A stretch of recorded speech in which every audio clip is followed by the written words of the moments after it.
It's 5 p.m., you're finally at the end of the day, you take off your headphones, you close down your monitor, you get up to walk out of the office, and all of a sudden you get that annoying neck pain that you've been getting consistently now for a couple weeks. Now, my name is Dr. Matt Pennetti. I'm a Neuro-Structural Chiropractor here in Centennial, Colorado, and I'm going to talk to you guys today about some tips and strategies that you can start to implement, whether you're sitting all day at your desk or just part of it, to help reduce some of the neck pain that you are potentially getting from your computer and your work.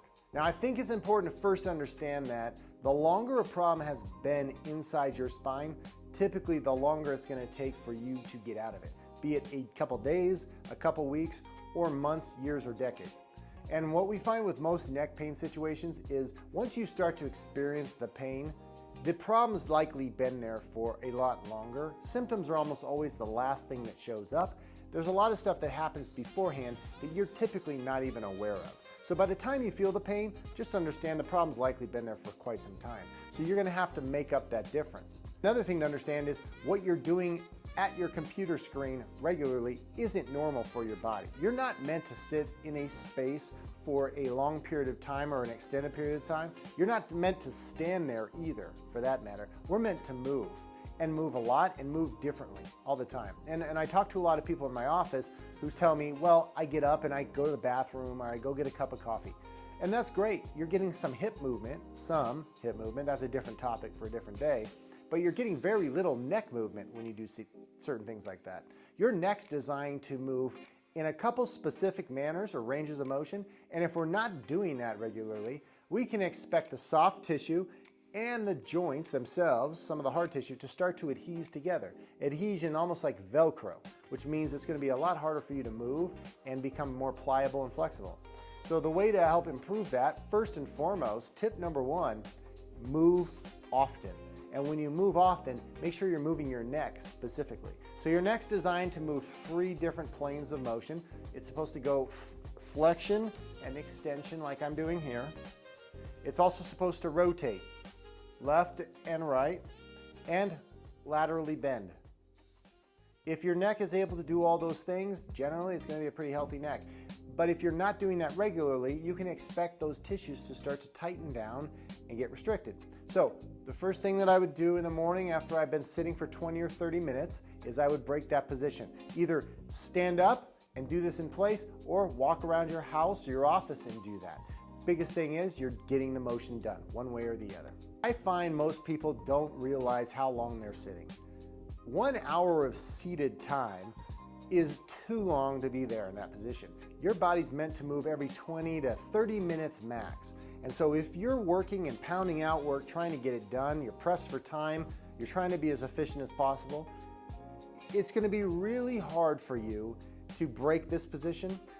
But it's also very critical if you ever want to erase this neck pain and get back to the place you're comfortable and working from a place of ease. In order to do that, I think the best scenario is to set your phone on the other side of the room and click the timer on. Set the timer for 20 or 30 minutes. Make it as annoying as possible. So you're forced to get up, walk across the room, turn the timer off or reset the timer, and then go back and sit down. Yeah, it's a pain. However, what you don't realize about this is your spine, as it moves, it creates energy, what we call neurological nutrition, for your brain to function. And the more movement you give it, the better your brain's gonna work, which is counterintuitive, but these small little micro breaks you're taking every 20 or 30 minutes to move, what it's doing is it's supercharging your brain and your nervous system, making you more effective, more productive, better focused. Because if you sit at your desk for long periods of the day, I can guarantee you're going to have a difficult time remembering things, your focus won't be as clear, your mood's gonna start to go down, and your energy levels will too.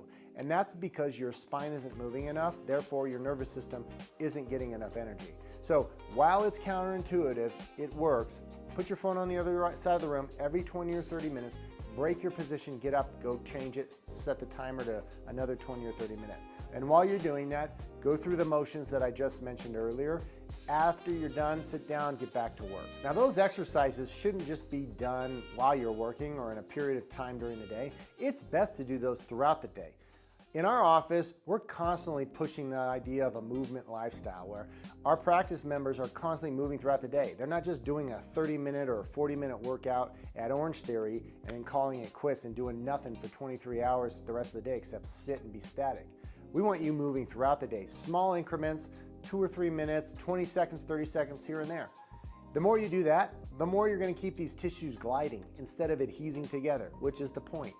Happy tissues are those that are moving. Motion is your lotion. Gliding tissues are going to be way more comfortable than restricted, tight tissues.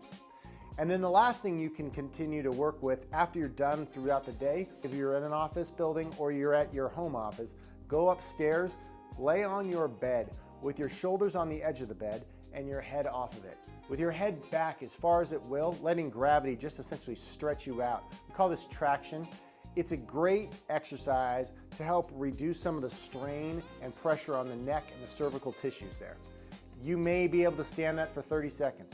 You may be able to do longer time than that. But at the end of the day, we're trying to spend as much as we can comfortably in that position. We're not going until we feel any kind of dizziness or lightheadedness. If there's any kind of negative symptoms, I would stop immediately. But in the short term, if it feels good, lay it back on your back with your shoulders on the edge of your bed and let your head fall back and just relax there. The last thing that could potentially be playing a role in your neck is a structural or a core problem. A joint in your spine that has gotten restricted over a couple days or weeks or potentially months and years. And now, even with the movement that I'm showing you there, you might not have enough to get every single individual joint moving the way it was designed to. And the reason is because these adhesions over time typically get worse, they get tighter, and eventually it becomes a point where there's limitations to matter. Your spine might not be able to move like it once did, unless somebody who understands what's supposed to happen, knows how to palpate, feel what motion's supposed to be, and is able to administer a small input into the spine to get joints moving again.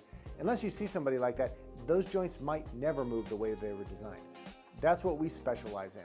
Our focus is on core problems in your spine and your nervous system that could contribute to neck pain, things like that. But they may also contribute to other things, because if you've got a core problem in your neck affecting potentially neck pain, it could be also contributing to things that you might not necessarily be aware of. Either it's things that you haven't felt yet, or might not be making a direct correlation to, say, your thyroid, for example, which has innervations from the cervical nerve roots that go into the thyroid.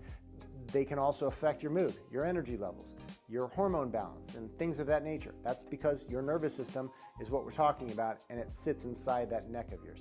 So if you think that's a potential possibility for you, you've been sitting for more than 1 or 2 years at a desk working at a computer screen, that might be something to look into. I would encourage you to find an expert or a specialist who looks for core problems in the spine and the nervous system.